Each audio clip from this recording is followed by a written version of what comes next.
তো চলে আসলাম হৃদয় মাঝে হঠাৎ তুমি গল্পের 10 নম্বর পার্ট নিয়ে। তো বেশি কথা না বলে চলুন গল্প শুরু করা যাক। আলভি অপরাধীর নেই মাথা নিচু করে বলে, এই সব কিছুর জন্য সবচেয়ে বেশি দোষী আমি নিজে। সব ভুল আমার।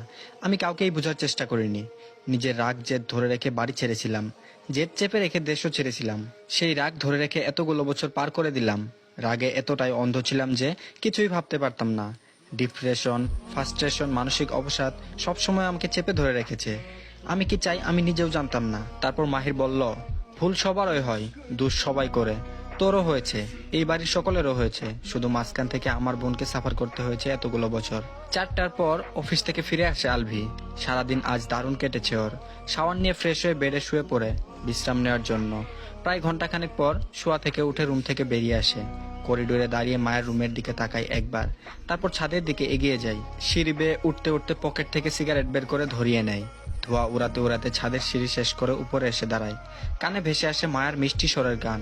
মায়া রংচটা জিন্সের প্যান্ট পরা, জ্বলন্ত সিগারেট ঠুটে ধরা গানটি গাইছিল।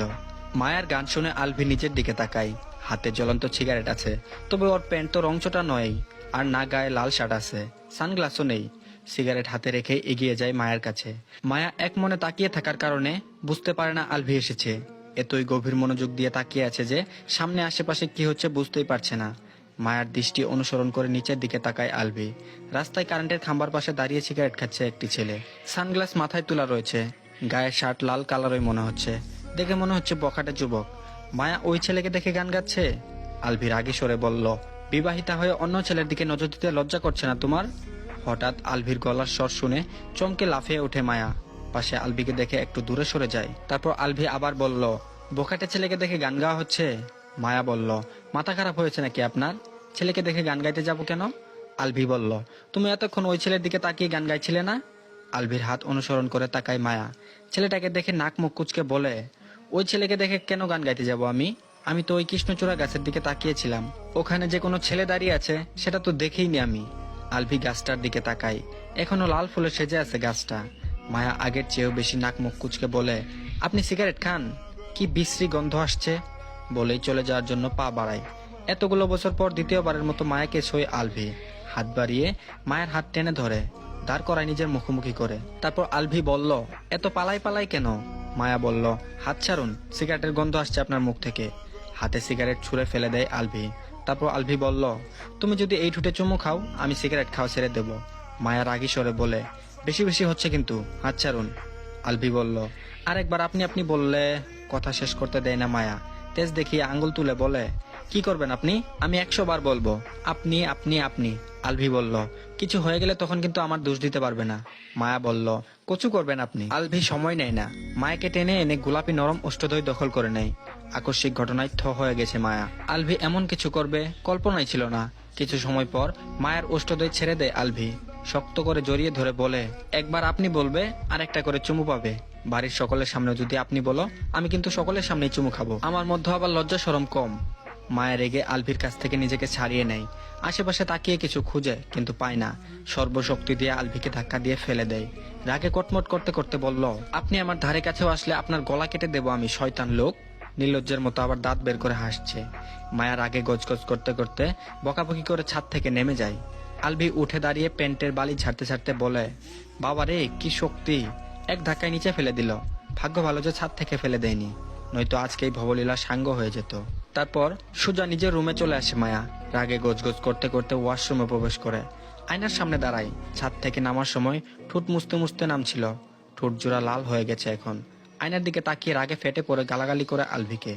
কত বড় শয়তান হলে জোর করে চুমু খায়? অসভ্য লোক একটা। ইচ্ছে তো করছে ওই ঠোঁট আর জিহ্বা কেটে দিতে। পানি দিয়ে ঘষে ঘষে ঠোঁট মুখ ধুয়ে নেয়, কুলি করে। ফেস ওয়াশ দিয়ে আবার ঘষে ঘষে ঠোঁট ধুয়ে নেয়। আলভি ছাদ থেকে নেমে নিজের রুমে গিয়ে কুলি করে মুখ ধুয়ে তৈরি হয়ে ড্রয়িং রুমে আসে।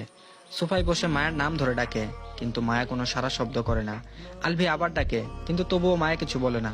আলভি রেগে বলে, এই ঝাড়ুওয়ালা মায়া, কখন থেকে ডাকছি শুনতে পাও না? কফি নিয়ে আসো আমার জন্য। ঘাড় ঘুরিয়ে আলভির দিকে তাকায় মেড মায়া। এতক্ষণ ওকে ডাকছিল আলভি? মায়া তো ভেবেছিল আলভি ওর বউ মায়াকে ডাকছে, তাই তো কিছু বলছিল না তখন। এখন তো দেখছে ওকেই ডাকছে। সকালে আলভি যখন ওর বউ মায়াকে ডাকছিল তখন মেদ মায়া কয়েকবার সাড়া দিয়েছিল। শেষমেশ আলভি বিরক্ত হয়ে ধমক দিয়ে বলেছিল, এই মেয়ে, সমস্যা কোথায় তোমার? আমি আমার বউকে ডাকছি, তোমাকে না। দেখছোই না কিছু বলছি না, তারপরেও বারবার সাড়া দিচ্ছ কেন? যাও এখান থেকে। এখনো ধমক খেতে হবে বলে চুপ করেছিল, তবুও ধমক খেতেই হলো। সবই কপাল। কফি বানিয়ে নিয়ে আলভির সামনে এসে দাঁড়ায় মায়া। তারপর বলল, স্যার আপনার কফি। কফির মগ হাতে তুলে নেই আলভি। মায়া চলে যেতে নিলে আলভি পেছন থেকে ডেকে ওঠে। তারপর বলে, আরো কিছু লাগবে স্যার? আলভি বলল, তোমার পুরো নাম কি? মায়া বলল, মায়া। আলভি বলল, আগে পরে কিছু নেই? মায়া বলল, মুসাম্মদ মায়া আক্তার। আলভি বলল, আর কোনো নাম নেই? মায়া বলল, না স্যার। আলভি আবার বলল, আজকে থেকে তোমাকে আমি আক্তার বলে ডাকবো। মায়া বলল, স্যার আক্তার নাম তো ছেলেদের। আলভি বলল, তাহলে তোমার নাম মায়া আক্তার কেন? মায়া বলল, মেয়েদের নামে শেষে আক্তার থাকে, কিন্তু শুধু আক্তার ছেলেদের নাম। আলভি বলল, কে বলেছে তোমাকে? মায়া বলল, কেউ বলেনি, কিন্তু ছোট থেকে তো এমনই দেখে আসছি। আলভি বলল, আচ্ছা, তাহলে আমি তোমাকে মায়া আক্তার ডাকবো। মায়া বলল, আচ্ছা। আলভি বলল, যাও এখন নিজের কাজে। মায়া চলে যায় ঝাড়ু দেওয়ার জন্য। কফি শেষ করে মাহিদের ফোনে কল করে আলভি। মাহিদ রুমেই ছিল। কল আসার সাথে সাথে রিসিভ করে। তারপর মাহিদ বলল, হ্যাঁ ভাইয়া বলো। আলভি বলল, বাইকের চাবি নিয়ে নিচে আয়। মাহিদ বলল, কোথাও যাবে? আলভি বলল, বাইক চালানো শিখবো। মাহিদ বলল, আচ্ছা আসছি। 5 মিনিট হওয়ার আগেই মাহিদ নিচে নেমে আসে। আলভিকে বেরিয়ে যেতে দেখে ঐশী রহমান বলেন, আলভি কোথায় যাচ্ছ? আলভি বলল, বাইরে যাব একটু।